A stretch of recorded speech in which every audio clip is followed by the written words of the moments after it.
Looking for a different and unique crochet stitch to try? If you are, why not try the Waffle V Crochet Stitch? It's actually a one-row repeat crochet stitch and it works up pretty quickly. If you're ready to learn, I'm Rachel from Hope Corner Farm, and by day I'm a home ec teacher who teaches hundreds of students how to crochet. And let's grab a hook and some yarn and we'll get crocheting.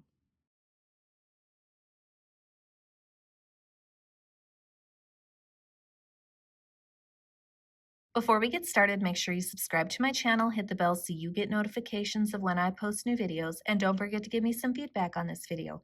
Give me a like or a comment, let me know what I did well or things that I could improve upon. For today's crochet tutorial, you're going to have to know how to crochet a few different stitches. Now I'm going to go through these stitches fairly quickly, but I am going to show you how to do them. But if you need slower, more detailed crochet tutorials, you could check out the description below where I have included links for these stitches. You're going to have to know how to chain. You're going to have to know how to double crochet stitch. You're going to have to know how to front post double crochet stitch. And that's it.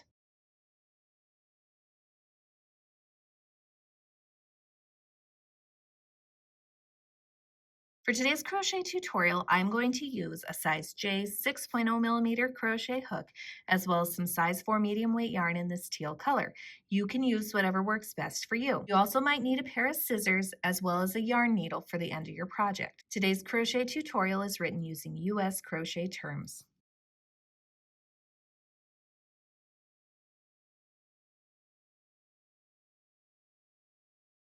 For the Waffle V stitch, you're going to have to start by chaining a multiple of 5. Any multiple of 5 will do, so I'm going to start by chaining 20. So here's 1, 2, 3, 4, 5, 6, 7, 8, 9, 10, 11, 12, 13, 14, 15, 16, 17, 18, 19, and 20. So again, begin by chaining a multiple of 5.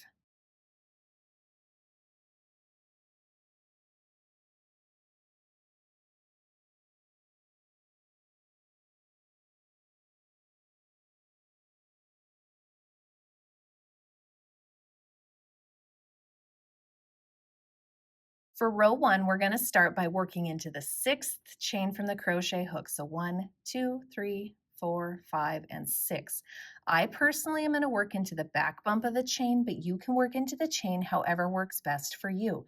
There is no right or wrong way to work into the chain for this stitch. Into that 6th chain from the crochet hook, we're going to place a double crochet. So we're going to yarn over, insert, yarn over, pull through, yarn over, pull through 2, yarn over, pull through 2 to complete a double crochet stitch. We're going to place another double crochet in that exact same chain stitch. So we're placing 2 double crochets into that 6th chain from the crochet hook. Now we're going to chain 1, and into the next chain we're going to place 2 more double crochets. So into this next chain we're placing 1 double crochet and a second double crochet. Now we're going to get into our repeat for the row, and the repeat for the row is worked across 5 chains, which is why we have a multiple of 5 for this stitch. So here's how we work the repeat for the row. We're going to skip 3 chains, so we're going to skip 1, 2, and 3, we're skipping over. Into the 4th, we're going to place 2 double crochets, so here's 1, and then a second in that same chain space. Then we're going to chain 1, and into the next chain we're going to place 2 more double crochet stitches. So here's 1 and 2 double crochets in that same chain space, and you're going to repeat across the next 5 stitches. Skip, skip, skip, so skipping 3. Into the 4th you work 2 double crochets,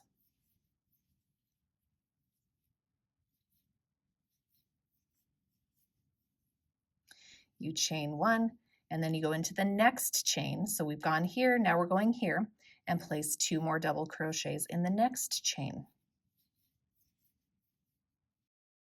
You're going to repeat that until you have 3 chains remaining for your row. When you have 3 chains remaining, you're going to skip 2, and into the very last stitch of the row, you're going to place 1 regular double crochet stitch. And that completes row 1. And yes, it looks a little messy right now. This gets a lot better looking as you do more rows. So don't be discouraged if it looks a little wonky and a little messy right now.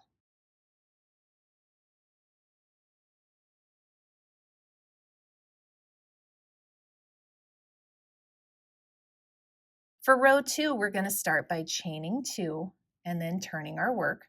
Into the very first stitch of the row, we're going to place a double crochet stitch.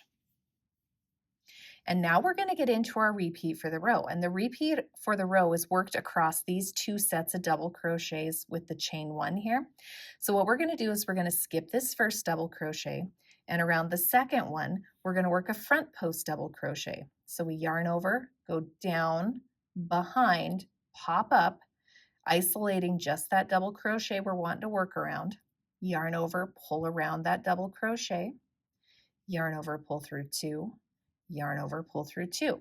That completes a front post double crochet stitch.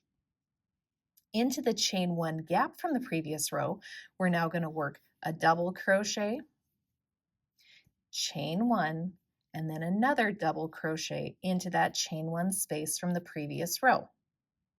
So double crochet, chain 1, double crochet, all coming out of that chain 1 space from the previous row.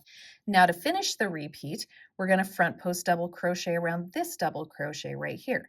So we front post double crochet around the double crochets that are on the inside part of that repeat from the previous row, so right here.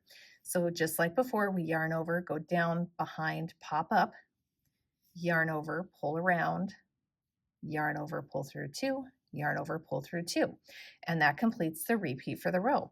So we're going to go to the next set of V's and we're going to repeat the same thing. We skip a double crochet, we front post double crochet around the next. Into the chain 1 gap, we place a double crochet, chain 1, and then another double crochet into that chain 1 gap. And then we front post double crochet around the next. And then technically we're skipping that last double crochet there. And that completes that repeat. We've got one more set. So we're skipping this double crochet, skipping this double crochet, front post double crocheting around this one. Then into the chain 1 gap, we double crochet, chain 1, and then double crochet. Then we front post double crochet around this one.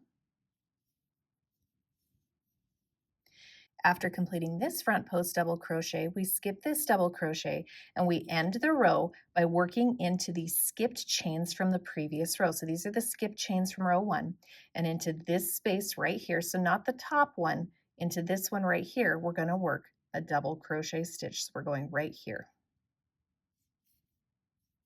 And we work our double crochet stitch. And that completes row 2.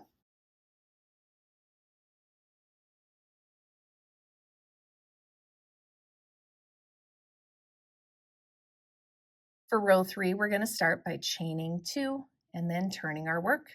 Into the very first stitch, we're going to place a double crochet stitch. Then we're going to get into our repeat for the row, and the repeat for the row is exactly like the previous one. We're going to work across the V's here, these 5 stitches here. So we're going to skip this double crochet. We're going to front post double crochet around this one. Then into the chain 1 gap, we're going to place a double crochet, chain 1, and a double crochet. Then we're going to front post double crochet around this one and skip that one to end that repeat. Then we come to the next set. We skip, we front post double crochet, then we put a double crochet, chain 1, and a double crochet all into that chain 1 gap. Then we front post double crochet around this one.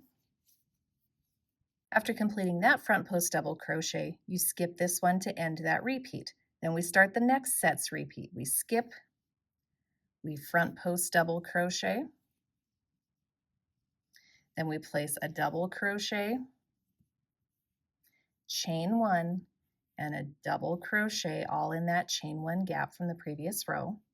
Then we front post double crochet around the next stitch, and we skip this one to end the repeat. Now when we get to the end of the row, The chain 2 does not count as a stitch. We're going to kind of ignore it. So our last stitch of the row is worked into this double crochet, the first double crochet from the previous row. So into this last stitch right here, we're just going to work a regular double crochet stitch. Again, we're ignoring the turning chain. It does not count in our stitch count. And that completes row 3.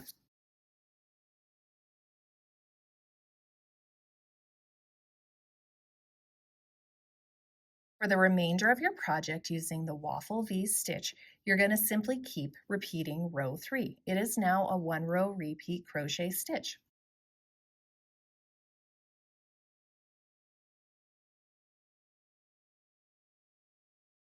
As far as the finishing row goes, I don't do anything special to finish off this stitch. I feel like it matches better if I just end after any repeat of row 3 that I would like. And that's how to waffle V stitch and crochet. I hope you guys found this tutorial helpful. If you were wanting another fun waffle stitch variation, you could check out my waffle stitch tutorial right here. And I hope you have a wonderful day.